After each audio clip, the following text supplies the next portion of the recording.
Welcome to the Steckline Report, everybody, out in the field again. This time it's a different one. Last week you saw some beautiful, beautiful milo, and we've got a bunch of it around this country. We're in south central Kansas, needless to say, but you can look all across this nation. You can see milo, corn, soybeans, cotton. You can see about everything you want to see. Growing is about as good as it's ever grown. And guess what we're getting ready to do here, folks? Plant some more wheat.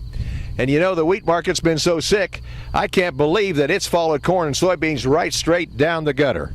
But it has, and will it return? Boy, that's a billion-dollar question. We're going to be planting into some pretty good soil conditions again here. In fact, we've got about 5 or 6% of our crop in the state of Kansas, for example, already planted. A little bit early, but not necessarily for the northern part of the state. As we look at what's going to happen here in the next 2 to 3 weeks, boy, there'll be a lot of dust flying here because there'll be a lot of wheat being planted. And will there be as much as last year? You know, I wonder about that because we have so many acres in milo. We have so many acres in soybeans and corn in this part of the country. How are they going to come up with more ground to plant wheat? Unless they no-till it in. Hey, friends, we've got some interesting news on the meat side of the market, too. We'll talk about that in a minute. My grandfather came across the plains from Missouri in the 1860s and ran a hotel and stage stop here with livery stable, and it's been in the family ever since. We run probably about 100 cows here and 250 over at the other ranch. I'm sure there are other banks we could have dealt with, but they've been so friendly and know what the ups and downs are in the business. American Ag Credit is like a family for us for financial help. Well, folks, the House of Representatives passed a bill, Waters of the United States Regulatory Overreach Protection Acts of 2014. They get those names longer all the time. In any event, it's an attempt to halt the EPA and the Army Corps of Engineers proposed Waters of the U.S. rule. The National Cattle and Beef Association, the Public Lands Council, and others say they applaud the efforts of Sutherland. He's a representative from Florida, blocking what is described as the largest federal land grab to date. And so everybody's pretty happy about that in agriculture, and I can see why. Those folks want to grab everything they can. This government wants to own us, don't they? Probably do anyway.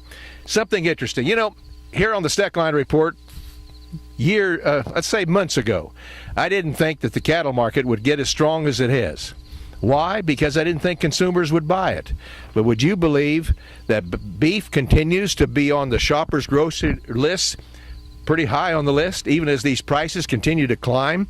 The second quarter, April through June, the best quarter for beef and pork demand in 10 years, folks. And that's with these higher prices. Better than anybody expected. I'm not the only one who didn't think it would go this strong. I thought the cattle market would suffer some because the people at the grocery store just wouldn't pick up the product. You know, that's what really sets the stage.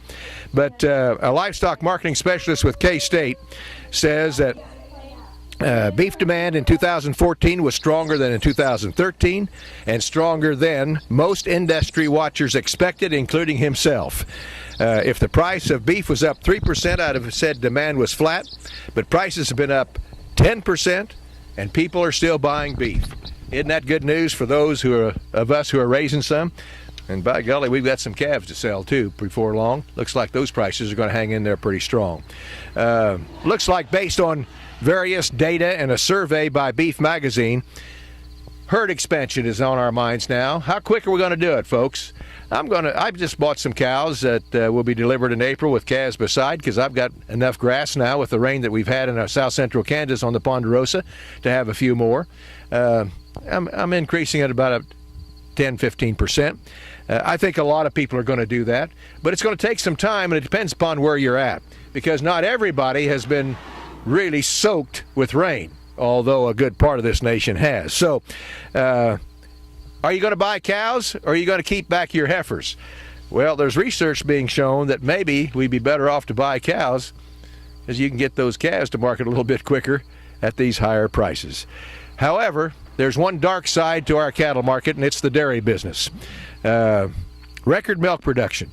expensively priced dairy products and slowing exports are going to hurt the dairy price next year, according to the folks that are keeping a pretty close watch on that. Based on USDA's World Ag Supply and Demand estimate, revenues won't be what they were this year, that's for sure, says the commodity consultant for a price management firm based in West Bend, Wisconsin. Although USDA raised milk price forecast for this year, it projected a sharp decline for next year, down from 22 and a quarter per hundred to 17.70 next year. So you dairy people, be careful. That's what they're predicting. Who knows what's going to happen? Well, we know what's going to happen. I'll be back next week with another Steckline report.